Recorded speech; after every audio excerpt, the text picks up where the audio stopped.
औरंगजेबाची कबर हटवली तर इतिहास कसा सांगणार असा सवाल राज ठाकरे यांनी मनसेच्या गुढीपाडवा मेळाव्यातून केलेला आहे। त्याला मुख्यमंत्री देवेंद्र फडणवीसांनी उत्तर देत औरंगजेबाच्या कबरीचं कोणत्याही परिस्थितीमध्ये उदात्तीकरण होऊ देणार नसल्याचं म्हटलेलं आहे।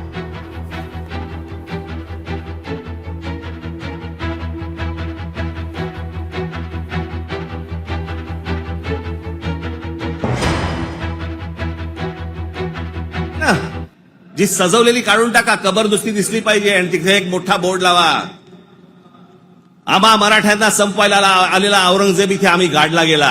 त्याची कबर जी केली आहे ती महाराजांना विचारल्याशिवाय केली नसेल, महाराजांनी सांगितलं असेल निश्चित करा, जगाला कळू दे कोणाला मारलाय।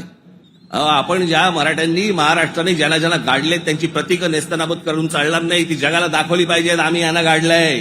खरं तर शाळेतल्या लहान लहान मुलांच्या तिकडे ट्रिप घेऊन गेल्या पाहिजेत, बसेस भरून घेऊन गेल्या पाहिजेत आणि लहान मुलांना सांगितलं पाहिजे बाळांनो महाराजांनी याला गाडला,